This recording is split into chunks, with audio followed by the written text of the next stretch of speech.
I woke up in the morning and the sun broke through the open curtains. The birds sang too and they said, this is a day to celebrate and savor the fruit. Hey everybody, welcome back. It's 2023 and you are listening to P.S. We Have No Plan 2.0.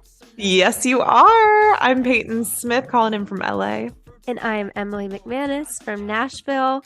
And honestly, we're just happy to be here. And we've worked so hard over the last few weeks and months to kind of get to where we are now with the launch of our website and everything that goes on with that. And it's just exciting, isn't it? So exciting. We have so much more in store for everyone, but we are still going to stay true to our podcast because this is our core. This is where we started, by telling vulnerable stories online. So this is how we're going to continue with our weekly Thursday episodes. But and we got a really good one for you guys for the first episode. So we do. We have the Swon Brothers on, who are top 3 finalists for season 4 of The Voice. They were Team Blake. They tell us all about the journey of getting on The Voice, signing a major record deal in Nashville, being on the road with Carrie Underwood, Brad Paisley, and I think that they gave us some really good advice on what they would tell younger artists or themselves looking back, and just how to stay true to your compass and who you are in an industry that can be difficult. Yeah, damn, they were just like really great humans. I loved that episode so much. That was, I feel like, very zenned out after talking to them. They're just a good humans. So they really are. Love. And they're just love. And I can't wait to just like put this out there, and I hope that you guys all enjoy it as well. And I do want to give a little shout out to one of the brothers, Colton's wife, Caroline Swon. She is also a phenomenal musician. Her band is called Brother Bird. Check her out everywhere. Check out the Swon Brothers, Colton and Zach. And I hope you guys really enjoy this first special episode of 2023. Woo! Oh, and one more thing. Follow us on PS We Have No Plan across all social medias and online, www.pswehavenoplan.com. That's it. Woo! Well, look who we have in the house today. Everybody, Yay. please Hello. welcome. Yes, please say your hellos first. Well, hello. No, you say hello. You say hello. We are, blessed to have Zach and Colton here today, who are the Swon Brothers. We'll dive into our history later, but a little brief synopsis on the boys. They were on season 4 of The Voice, top 3, right? Mm-hmm. 3, Team What they Blake. tell us. They tell you that, but I don't know if anybody believes it. But that skyrocketed them to fame and how I met them. But they have toured with Carrie Underwood, Brad Paisley, many others. They are phenomenal musicians, singers, songwriters. They had the title track on Blake Shelton's last record, I believe, Body Language. Ooh. Yeah. And let me see if I'm missing anything else. Oh, yeah, they love Tony Pucko Pickles and fried bologna. Oh, wow. Wow. We're going deep. Yeah. I haven't had a Tony Paco in a while. What? Come over. Yeah. Okay, this is how I'm finally going to get you guys to come over again, because Jeff stocks up on them, and they're like in the cupboards. Amazon. Hey, if we're going to talk about pickles for a second, the new pickle craze? It's Pickle Smash. What's that? Sold in Nashville. It's like a salsa. Hey, I'm spicy today. I just got back from the gym. I had two Celsiuses today. Celsius? Celsius. Oh, no, well, I didn't. Honestly, that's a lot. Yeah, that's a lot. Are you okay? No, I didn't have two. Okay. Well, come on, bring the spice. That's why we have you guys here, to spice up our life. No, we're here to give you the spice. Oh, yeah, okay. For sure. And Colton, we know you work out. You can always say, like, let's just say it once and be done with that. What, dude? What are you talking about? I have a fitness membership, whatever. Zach, you keep breaking up. Hold on. Does anybody else hear that, or is it just me? Yeah, I think it's breaking up just a little bit. The story of his love life, huh? Just keep breaking out. Oh, sad day. Well, let's just keep going. And if it messes up, it messes up, and we'll just keep trying. Can you guys give some background? Because obviously I know from Emily the basics, but I'd love to know, like, how did you get into music? Where did this all begin? Because it probably didn't begin at The Voice for y'all. It probably began much earlier. Yeah. I'll let my brother start because do I look like a turtle? When you do that, you do. No. Go ahead. Backstory.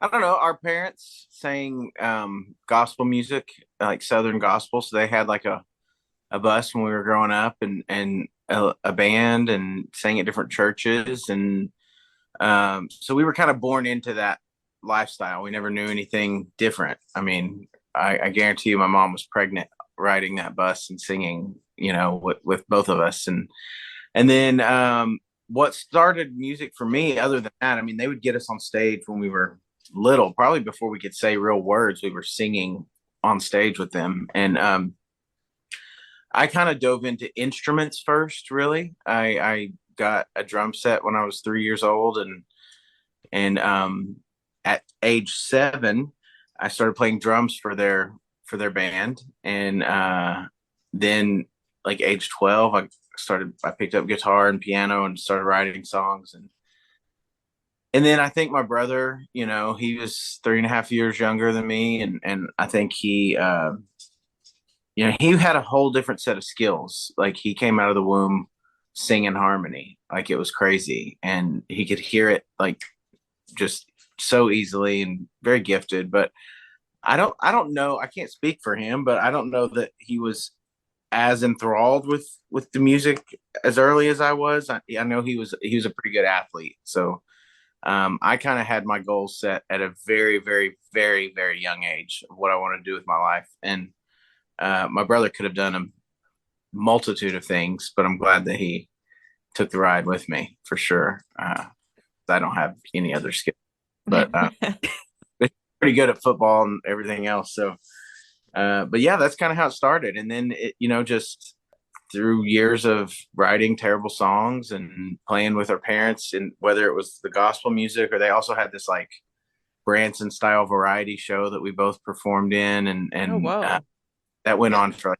years. Fast forward, we just played everywhere we could. We played coffee shops and funeral homes and fairs, and we left the sequins behind, though. The sequin vest that they made us wear.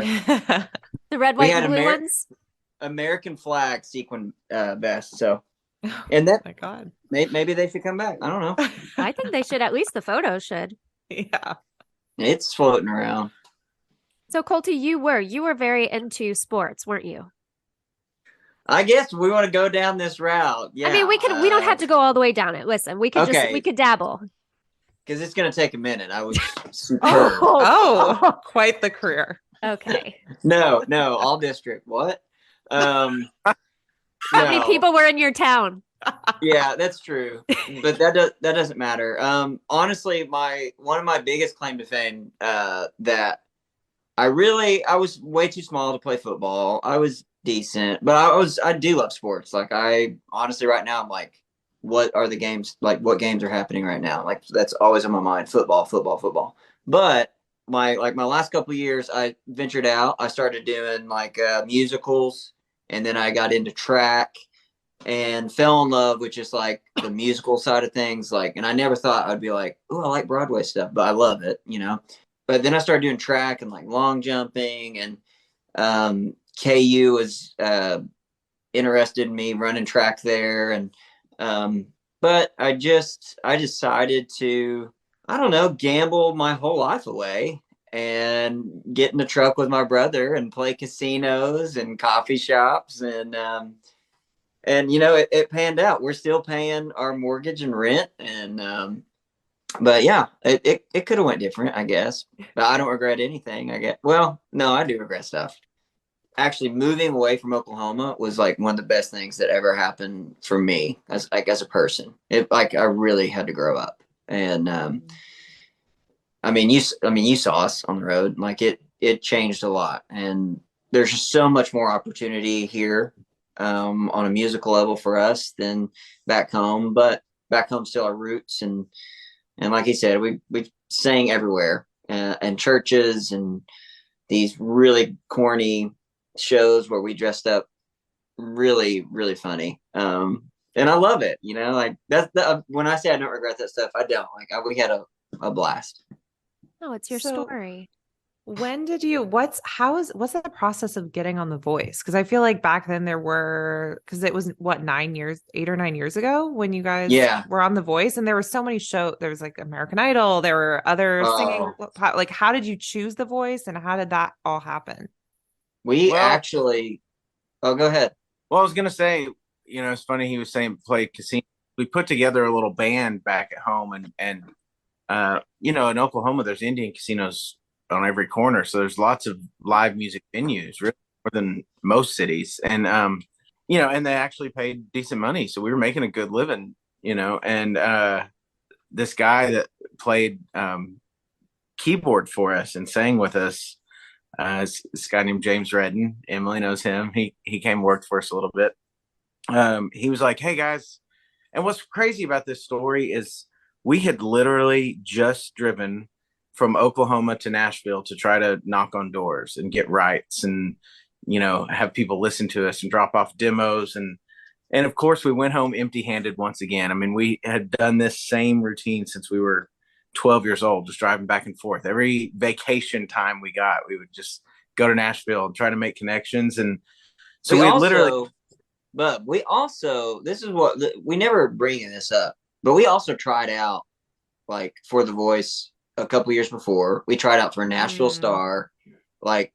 I didn't know that. Yeah. We tried out for a few different shows and got really close. There was a trip to New Orleans that we drove down with a guy named Brandon Green, and to try out for Nashville Star in the middle of the night. We just did. So we were really pretty burnt out on almost all these TV shows that were coming out. But thank God that James Redden asked us to go and split gas with him to Nashville. But continue. But I just want to throw that in there because some people didn't know that. Didn't you try out for American Idol, but as a solo? Yeah, he did. Oh, is that a sore subject? Oh, geez. Okay. I know you did. I'm asking questions because most people. No, I'm just kidding. Far without Bub. No, I'm just kidding. No, it's like Brooks and Dunn. No, they didn't make it as a solo, so you need it's magic when there's two together. I got down. Well, what happened was on Idol was I got down to the last 40, and I was about to go in that room, and I was like, I can't do this without my brother. Oh. And then shortly after that, they said I didn't make it, but so it worked out, really. So yeah, I knew deep down. Okay. So. Okay, sorry. Continue. Okay, but the only reason I continue. did that, just so you know, the only reason I did Idol was because I had never seen a pro football field before, and the tryouts were in the Dallas football stadium, and we were in Dallas. Swear, really? I swear, and I wanted to be on the field. So. Okay. It's a cool story too. Yeah. We'll see if that's true at another time. Okay, continue on with The Voice. Yeah. Yes. So you got there because James. Well, yeah. So we had just made the trip and come back home. It's a 9-hour drive, and it's a straight shot down I-40.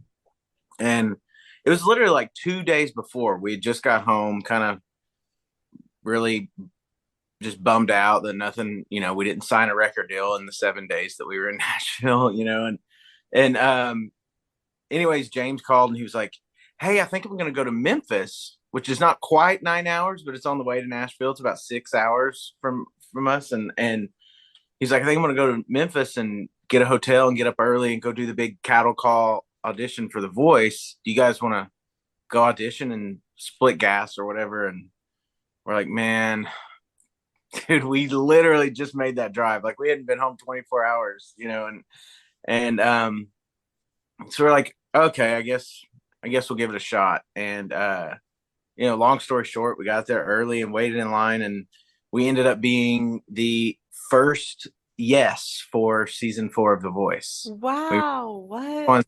Had come to LA. So And you know, and there's actually a lot of steps between that and getting in front of those chairs. I mean, there was quite a few groups of people we had to sing in front of. We ended up spending I'd say a solid 3 or 4 months in LA, you know, just hanging out in a hotel and doing lots of interviews and psych evals and all kinds of stuff, you know, that, you know, they do their due diligence before they put people on a TV show, you know. So yeah, it was crazy. All in all, it took about a year of our lives before anything ever came on TV.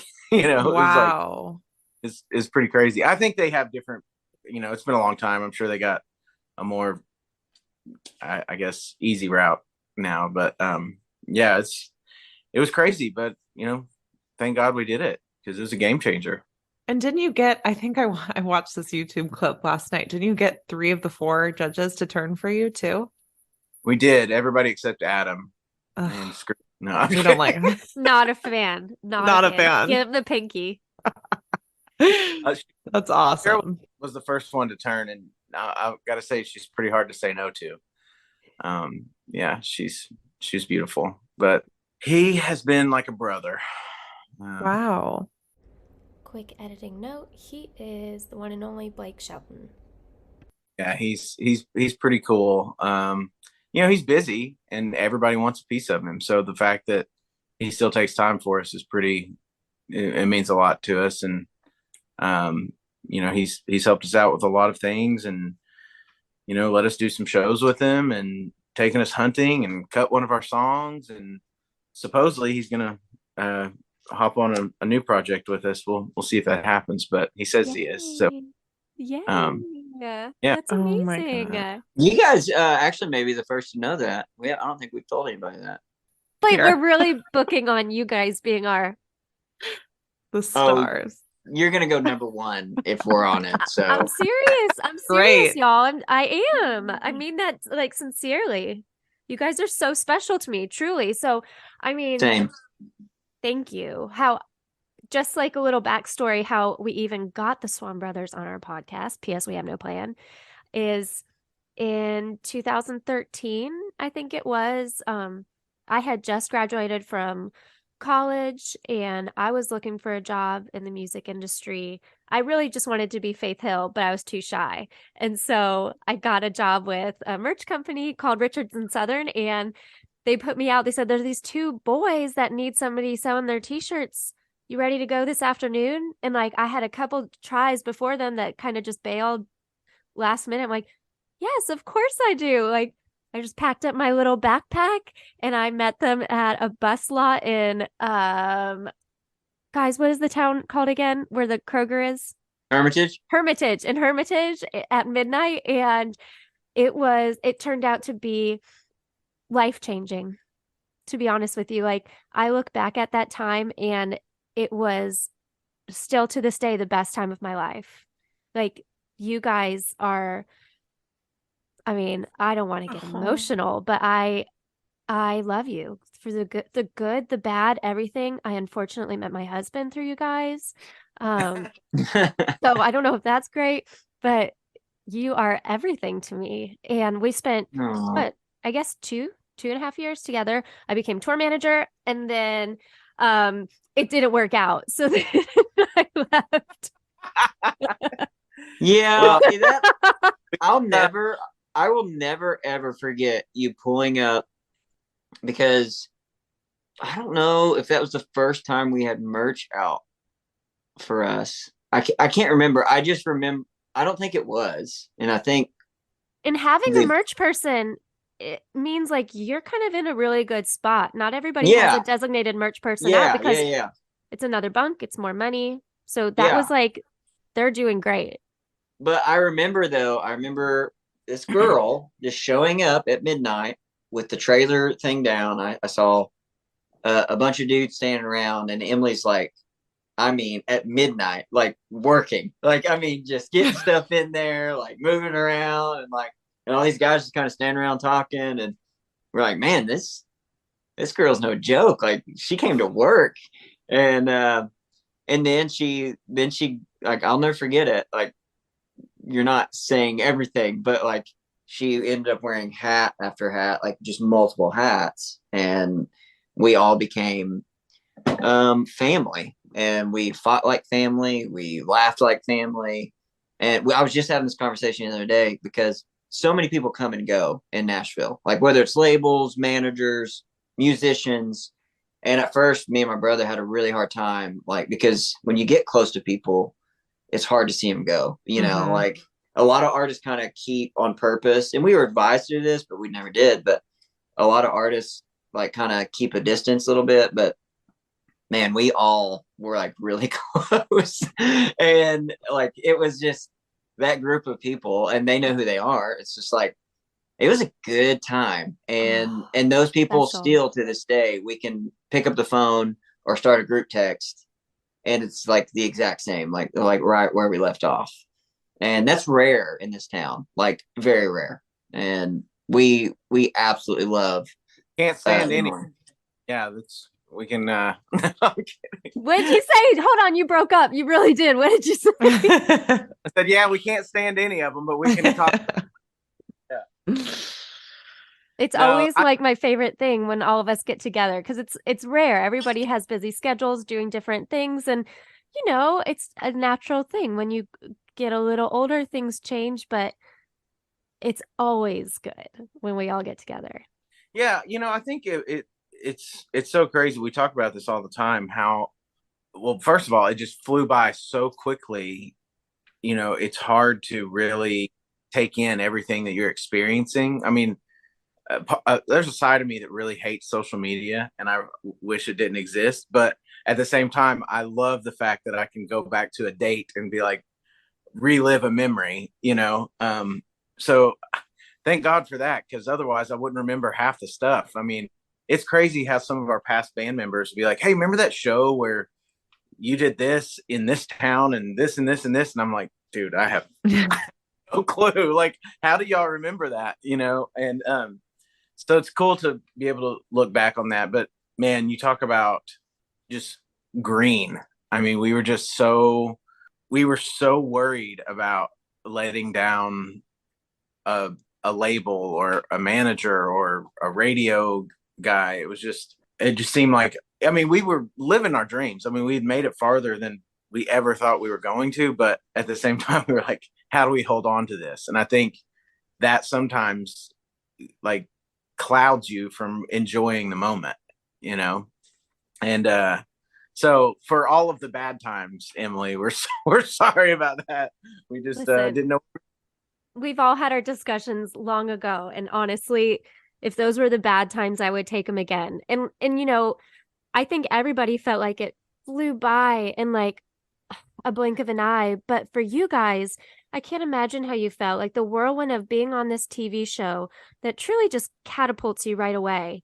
And I don't know how long you're on that, but a month or two, then you become like stars. Like you are set in stars and you are thrown into this from a small town. You know how to perform, but everything else, you don't know it until you jump into it. In Nashville, the music industry, touring, like it's hard, and there's a lot of pressures, and there's comparisons constantly, and people in this year, when somebody's saying something different in this year, and we were all so young then too. It is very hard, I think, to be able to have such a perspective of like enjoying every moment. It's almost impossible. You guys had too much going on. Yeah. It's definitely. I thank God for people that snap pictures at certain moments, and like he was talking about, and the people that I'm glad that there's some people that do stick around. Like that gives me faith in humanity. It's like, oh, that to me is what makes this whole town like pretty awesome, because you will find like your people that are gonna show up when you lose a family member, or it's like, hey, happy birthday, like stuff like that. That's the kind of friendships we made out there, and with a few people, but it's I look back and I just think it just makes me smile. We had such good times. Like I think we had a lot more good times than bad. I will say that. 100%. And I've told Emily, like my brother said sorry too. I'll say it again publicly. Like, sorry, we like you've learned. Stop. Hey, do you remember? I don't know. I can't remember the show, but it was when my hair was the most important thing to me, and like there was no hair dryer, and like I had wet hair. I had wet hair, and I was flipping out because there's no hair dryer. And it's like I look back, I'm like, what was I think? Like, what was wrong with you? And there's a lot of other stuff going on, probably added to that, but it's just like, my gosh, like. But we've called everybody listening to this podcast. We've called Emily. Well, I have. My brother probably has. He's too prideful and said sorry. Zach, do you have anything to say to that? Well, I honestly think I was a lot sweeter than you. So Zach and I did have a very close bond. Not that I did with you, Colton, but I feel sorry, we're spilling the tea. When I first met the brothers, I had the biggest crush on Colton, and Zach was very mad at me. He said, "You can't do this." Yeah. No. See, you got a picture? Because I don't remember. I don't. Oh, dude, these are memories. But no, like you guys became my family. And Zach, I feel like you were just my guy. Like, I don't know. I felt comfortable with you every second of every day and like laugh. And I don't know. It was incredible and it was perfect. And I think about, and I'm not going to say all the details because it was a hard show for everybody, but I didn't have Sharpies up at the merch table. Do you guys remember this? And it was that rodeo. Oh, okay. Well, I'm not going to go into detail then, but that was the saddest I had ever been. And I think like 2 days later, I was like, it's okay. I was mad at the whole band. You know, I let them have, and you know, part of that. And here's the thing: go on. I had a conversation with a former musician of ours, and we're still very close. The other day, and I really don't feel bad about wanting excellence from musicians and wanting sober musicians, and you know, that stuff I'll never apologize for. I mean, I probably could have went about it the in better ways, but you know, I grew up. My dad was the guy that made me practice my instrument before I went outside to play, and that's not because he was forcing me to play. That's because I asked to be in his band, and I asked to be paid like the rest of his musicians. And he said, "Okay, well, if you want that, then you need to put forth the effort." And I think that was just really just drilled into my head. Like you got to be the best, or at least try your best. And we saw so many bands that were there for a party, you know, that that were drunk on stage and it sounded like crap. And look, I realize most people will be like, well, the audience doesn't know difference. You're there to have a good time. And we've loosened up a lot over the years. But you know, I think ultimately it came from a good place because I just wanted everybody to be their best, you know. We just probably no, I think that is I think that's beautiful because you're right. You have high standards, and if you have high standards, you'll have high rewards, and it comes through in your guys' musicianship and your singing. Your harmonies are always just spot on, and your playing is incredible, and you don't get that without having a good work ethic. Right. And just your commitment to this life is so inspiring because I think the premise of this podcast and the brand that we're trying to build is around like elevating the everyday moment, because a lot of people like to skip towards these like pivotal moments, like can't wait for this or I can't wait for that. And so Emily and I are trying to remind people through this podcast, like the process is what builds you, and it's what's the important part, and it's the exciting part, and it's the challenging part. It's what teaches you things. So it's interesting to hear the trajectory that you all had and how it's about committing and showing up and working hard and putting yourself out there endlessly. But can you talk about now how you stay grounded, how you enjoy the process? Because I'm sure, I don't know, I'm assuming it's easy to get burnt out throughout this. Oh, for sure. I mean, number one is God. Like it is 100% the reason I'm sitting here. And I think we hit a point, and I can tell you pretty much exactly when it happened recently, that we just said we got to stop. We got to stop chasing, you know, what we think Nashville wants. We've got to, you know, and that's not to say. I mean, there's been opportunities where we probably could have taken different paths and probably been more successful, you know, but it almost comes to a point where you don't recognize yourself anymore. And the last thing I want to do is sell my soul for this business, because it's very temporary. And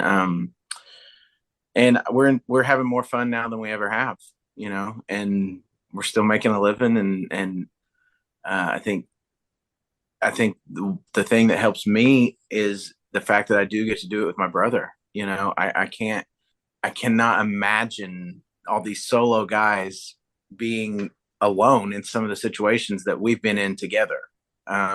It's crazy. So he's my rock for sure. I'm glad I get to, and that's the only nice thing I'm going to say about it. That's pretty nice. Yeah, same for me. Same for me. I mean, that's bottom line is like, and there's like, as much as people do think they know, as far as like, even like the crew when y'all were with us, like there's a lot that you don't see that the artist kind of goes through. And it isn't like woe is me or pity or anything, but I mean, there are situations that, you know, whether it's with a label, whether it's with a radio person, because you do run into not so great people that are, you know, that can really make or break your career. And you know, we had to really make decisions based on like who we are as people. What helps me now, like of course, like absolutely, like praying, staying in the word.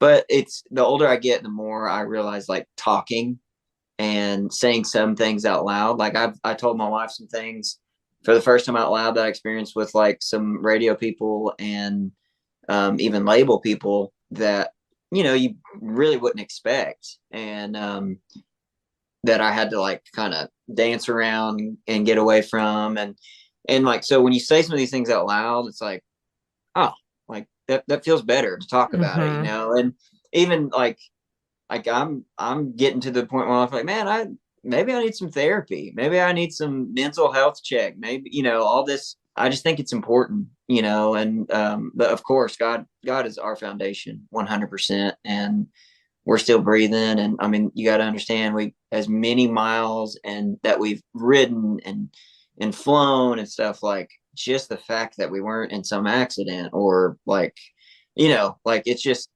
there's just a lot that can, that can go wrong. So the big man has definitely had his hand on us. But it's nice being at the age we're at now. It's like you stop caring in the right ways about what people think. But there was a time where we wouldn't leave the bus without our hair fixed. Like now it's like we wear hats for shows because we were like kind of programmed that way. It's like, you guys got to wear these colors, wear these brand, like, you know, and you just start figuring out like that stuff isn't as important as some people make it out to be. And the people that listen to our music and that follow us and support us, like they've stuck with us through bad haircuts, bad hat choices. You know, it's like they just stick with you no matter what. And that's the people that we continue to make music for. And we've even crazily like made music for ourselves, you know, that we like, people probably won't dig this because it's kind of unexpected, but sometimes you just got to do some stuff for yourself as well, as an artist. And so we're writing stuff now that's a little bit different. We're doing this cover project that fell in our lap that we haven't talked a lot about it, but it's on, like, it's nearing the end, like we're almost finished, and it's so fun. It's probably the most fun we've ever had making any record. I mean, my brother producing it, and we just took some songs, and like that meant a lot to us over the years, and some that just were like, man, this would just be cool to cut, you know, and we did it. And so I'm so excited about that. But we continue to play music. To answer your question, we continue to play music, continue to pray, and then of course continue just to try to be, you know, a good husband, good friends, like, because at the end of the day, music is not going to matter. Like when they lay me down, I'm not going to care how many records we sold or how many tickets we sold. Like I'm going to care about like what people say. Like was he a good dude? Like that's what I want our legacy to be. Looking back and we're diving into other projects. Like even we've got some land here and we're hunting and fishing and like we've really become involved in the outdoor community. And we love it. We absolutely love it. And there's a big fan base there too for us, like people that connect with us on a musical level. So, and our lyrics and stuff. So, but yeah. I love that. And I feel like it sounds like I've actually never been to Nashville. I need to come visit. Emily and I've never met in person. I'm in LA and it's a very similar wild culture here where it's like everyone is someone and everyone's has their blinders on. It seems like at some points, just like laser focused on making themselves as marketable as possible and as aesthetically pleasing and has everything put together and walks out almost like a prepackaged thing. It's really hard to stay centered in that world. And I know Nashville's different than LA, but it's awesome to hear that you have your North Star very clear and you have your core values very kind of like close to home and you're able to lean on each other. But what advice would you give to someone maybe starting this whole journey beyond that or different than that of just relying on yourself and your core values? I think one, I would be really careful who is on your team, and make sure on your team. And I've said this a million times, especially, in the music industry, but it could apply to anything, especially in the art.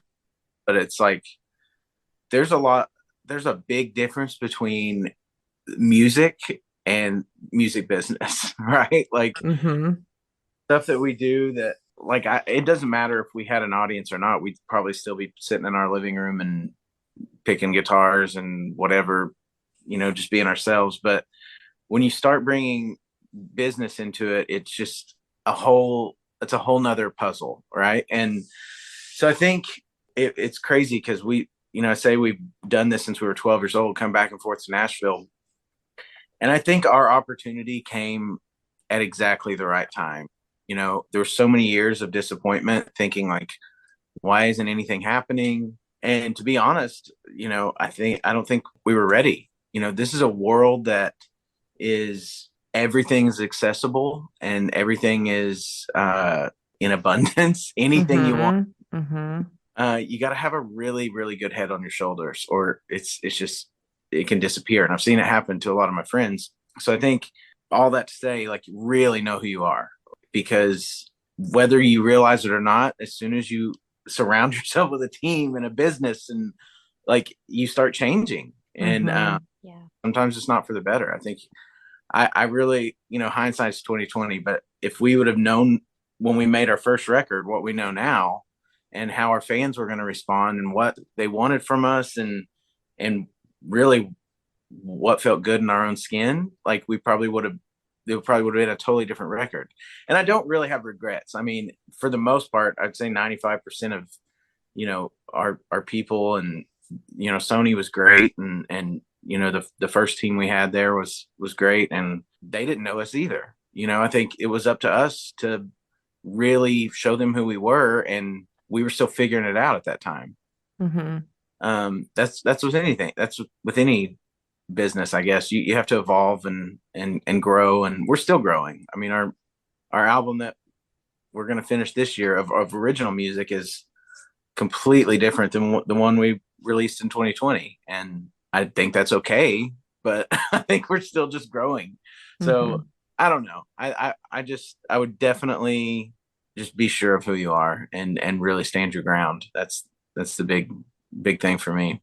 Yeah, I think especially for people just starting out, like I think my biggest thing would be to tell someone even if I could tell myself at 24 when everything was kind of kicking off, your identity is not what you do. Like to me anyway, what you do is not who you are. And you have to realize because every good thing, bad thing, like it's all gonna pass at some point. And then you're kind of left with, then you start questioning everything. Like, why am I doing this? Like, and that's part of growing up, of course. But like, I think for me, I attach myself to like, we are the Swon Brothers. We play music. This is who I am. This is our business and everything. It's really not like who I am. I'm a brother. I'm a husband. I'm a friend. Those things, like, and there's different ways to make money and pay your bills, especially in today's world. And I feel like if you can mentally find joy in whatever you're doing, like just to kind of get you by, like you're gonna be fine. Like, because what you do, whether it's just starting out, whether you're just getting an internship, or it's not who you are, like that's what you do is not who you are. That's my advice for someone. Don't go making a mountain because there's one coming. Oh, those are two really good nuggets. They really are. Like, I think that happened to us a lot. We put so much value and emphasis on some of these things that did not matter, and we didn't have to, because there was a hurdle coming. Like, it's gonna happen. Yeah, I would just wait on the real ones. Don't make all the little ones. Yeah, and I mean, I think that is such valued advice. And Colton, what you said, who you are is not what you do. I couldn't feel that anymore, because throughout these last few years of trying to figure out my identity after leaving you guys and not knowing really where I should land or what my path was, it's really hard to separate yourself from what you do, especially when I think what you do is such a hobby or a love that has been like such a common thread throughout your whole life. Like, because in Oklahoma, music was what you were known for so much, Yep. and when I was growing up, singing was my love. There was nothing I loved more than country music. And so when you do, your art becomes a business of art. It's hard to take yourself away from that and realize I'm still a person. Yeah. I just had a buddy yesterday. We went to the gym, and do you have muscles? No, actually, what's funny is I don't, not anymore. I gotta go. But what was really funny is he showed me these work tapes, and he's not in music at all. And I mean, he's released like one thing, and he's like, I don't know, man. It's not what I do anymore. Like, I can't just really. I was like, why not? I was like, just have fun, man. Like, half the stuff on TikTok and everything is like a work tape anyway. And he's like, and he released not one. The very next day, he released like 5 songs, and I was just really pumped to see it. Like, I just commented on the thing that he released, but yeah, like I think artists, like in any kind of form, if you're an artist, like I think we overthink a lot, and you want people's approval so bad. But man, if you enjoy what you do, just put it out. Like, whether it's painting, writing, like, I mean, I love what you're doing. I love that you're doing this podcast. Like, I never in a million years would have thought you would have started a podcast. And it's like, you're great at it. Like, this is awesome. It's like, just do it. Like, have fun. We live in such a world of opportunity now, especially in the country we live in. It's like, man, just do it while you can. We're not getting any younger, No, I and we're agree. here for such a finite time. And I was having this conversation yesterday. Like, the only thing guaranteed is the past and the present. And why not go for it? It doesn't matter. You don't have to be good, but man, probably more than 50% of people that are succeeding in whatever way that might be aren't really that good or not the best, but they believe and they're showing up and they're working really hard and they're putting in the effort. And man, that's what it's all about. It really is. And I mean, I feel like that's what got you guys so far and where you're at right now, because you just always show up. You put the time in, like you said, you practice no matter what. You are spending time on your craft, but not on your craft, but as on yourselves as humans. And it shows. Oh, Thank you. I heard it the other day. I heard the best ability is availability. I thought that was pretty cool. Oh, yeah. That is very cool. That'll preach. Hands up to the sky. Oh my goodness. Is there anything that stands out so far in your career that has been, wow, I can't believe we're getting to do this? Over these last 10 years, has something happened where you're just almost in awe and can't believe it? Oh, so many things. That's cool.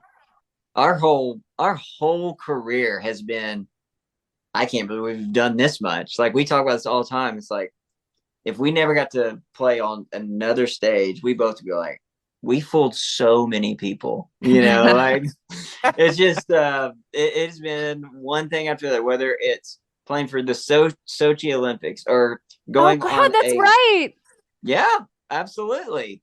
And, and then I look at, like, we got on a Carrie Underwood tour, didn't even have a manager for like 100 dates. And we just were out there kind of by ourselves. And it's like, what are we doing? Like, this is insane. We played Madison Square Garden, the Staples Center, like all these moments like that. I'm just like, they're amazing. But really, it's like, I kid you not, it's the moments. And I'm such a germaphobe, so I've had less of these lately. But, and you can ask anyone, I was rocking like Lysol on a plane before it was, and Duramax before it was like COVID days. But I really like the things you don't see, like getting the stories, like whether it's someone tattooing their name or your signature on their arm, or it's just kind of stuff like that. You're like, how has this happened? Like, it just doesn't make any sense. Or just like, man, this song meant so much to me while I was losing my grandpa or something. Like, it's those moments I'm like, man, I can't believe we get to do what we do. Like, and we're still doing it. It's crazy. It really is. We're very blessed. Yeah. First of all, second everything that he just said. I think some of the stuff for me, like, I truly, truly have such a love for country music.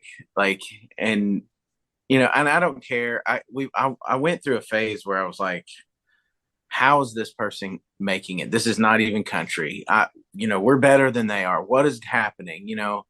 And it really took a lot of talking with my brother to kind of get over that bitterness a little bit. And now I'm just happy for those people. I'm like, man, take it however you can get it. I don't, what, it's a broad term now, whatever. But I think one of the big things for me is the Grand Ole Opry. I was talking to an up and coming artist the other day who's having some success.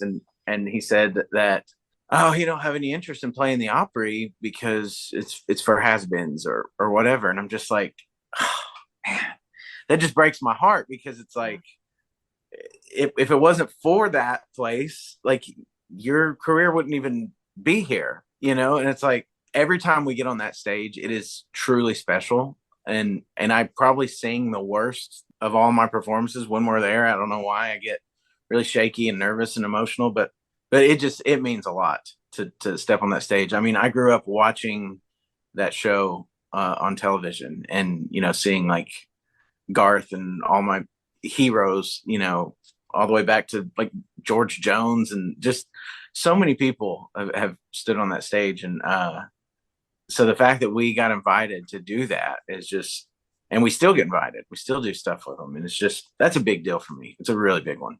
It's important still to have people out there talking about what the Opry means and why it's important and why it's special. And it's just, I love hearing that from you guys, because it is so cool. And I just love seeing you guys shine. Like, I do. I can't help but just beam when I see you guys doing something or posting or having a show, or I got to be at your first Opry performance, and just seeing you guys play, like, it immediately brings me back to 2014, and there's thousands of people.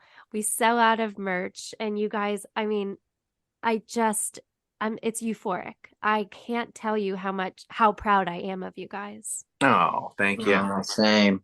And I just want to add, you guys, I know it's been awesome to see you three reconnect, but it's also just been inspiring as someone just to meet you all and have, you remind everyone listening to just try more and be less concerned about what everyone else thinks, and to stick to your core and be creative and look stupid and don't give a fuck about what anyone's going to say. Or it's like, There you go. Who cares? Yeah. Try. Like, when did we stop trying in this world? Mhm. Why do we get so afraid to like look ridiculous? Mhm. And it got you so many amazing places just by saying yes to things that, you know, a lot of people would say no to because they're worried. So thank you for sharing your story and being on this podcast. It was really awesome to meet you too. No, thank y'all. It's awesome to meet y'all. Thanks, boys. Amazing. All right.